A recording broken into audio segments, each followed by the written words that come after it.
آج ہم ایک بہت ہی سنجیدہ اور گہرے سوال پر بات کرنے جا رہے ہیں۔ کیا پاکستان کا سیاسی نظام وقت میں پیچھے کی طرف سفر کر رہا ہے؟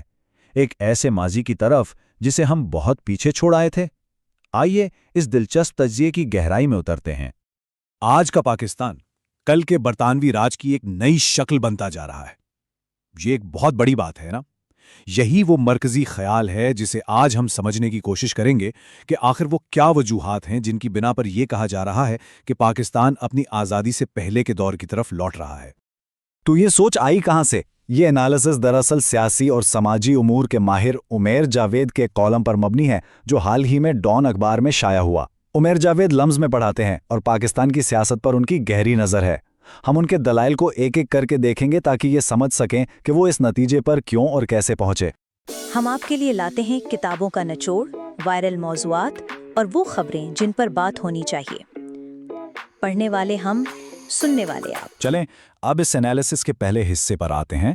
مصنف کا کہنا ہے کہ پاکستان میں ایک بالکل نیا سیاسی نظام شکل لے رہا ہے، اور یہ کوئی عام سیاسی تبدیلی نہیں ہے بلکہ یہ ایک ایسی بنیادی تبدیلی ہے جو ملک کو ایک نئی طرز کی آمریت کی طرف لے جا رہی ہے جو شاید ماضی کی آمریتوں سے بھی مختلف ہے۔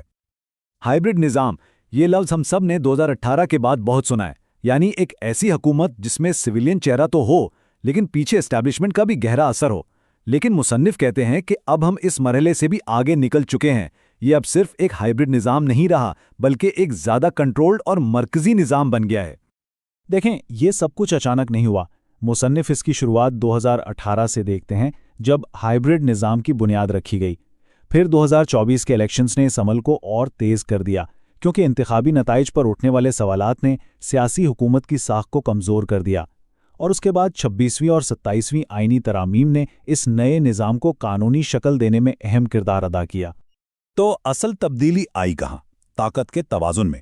مصنف کا کہنا ہے کہ اب پارلیمنٹ، جو عوام کا نمائندہ ادارہ ہے، عملی طور پر اسٹیبلشمنٹ کے زیر کنٹرول انتظامیہ کے ماتحت ہو گئی ہے، اور جب پارلیمنٹ کمزور ہوتی ہے اور اس کی خود مختاری ختم ہو جاتی ہے تو پھر عدلیہ کو کنٹرول کرنا بھی آسان ہو جاتا ہے۔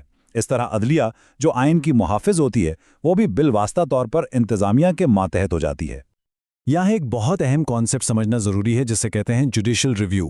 آسان لفظوں میں، یہ سپریم کورٹ کی وہ طاقت ہے جس سے وہ کسی بھی حکومتی قانونی اقدام کو آئین کے خلاف ہونے پر کینسل کر سکتی ہے۔ یہ جمہوریت کی روح ہے۔ مصنف کے مطابق 26ویں اور 27ویں ترمیم نے عدلیہ کے اسی اختیار کو بہت زیادہ محدود کر دیا ہے، اور جب عدلیہ حکومت کو آئین کی خلاف ورزی سے نہیں روک سکتی تو آئین کی بالادستی صرف ایک کتابی بات بن کر رہ جاتی ہے۔ اچھا، تو اگر یہ ایک نیا نظام ہے تو اسے کہیں کیا؟ کیا یہ کوئی شخصی آمریت ہے یا کوئی فوجی حکومت؟ مصنف کہتے ہیں کہ اس کی سب سے بہترین مثال ہمیں آج کی دنیا میں نہیں بلکہ اپنی ہی تاریخ میں ملتی ہے۔ کیا اسے کسی ایک شخص کی آمریت کہا جا سکتا ہے، یا پھر ترکی یا مصر جیسی کوئی فوجی حکومت؟ مصنف کے مطابق یہ تمام لیبلز پاکستان کی موجودہ صورتحال پر ٹھیک سے فٹ نہیں ہوتے۔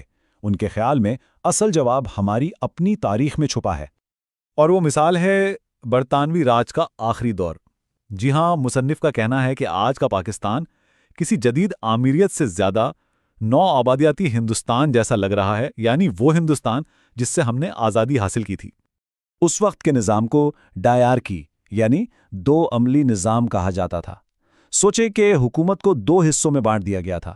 کچھ چھوٹے موٹے محکمے جیسے صحت اور تعلیم مقامی منتخب نمائندوں کو دے دیے گئے تھے، لیکن اصل پاور، پیسہ، فوج، خارجہ پالیسی اور سارا کنٹرول وہ انگریز وائسرائے اور اس کی بیوروکریسی کے پاس ہی رہتا تھا۔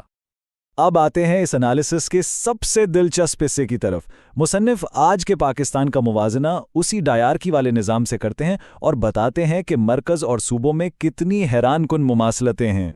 جیسے برطانوی دور میں صوبے مقامی لیڈروں کے لیے ایک محدود کھیل کا میدان تھے جہاں وہ حکومت تو بنا سکتے تھے لیکن اصل طاقت سے دور تھے، مصنف کا کہنا ہے کہ آج بھی کچھ ویسا ہی ہے۔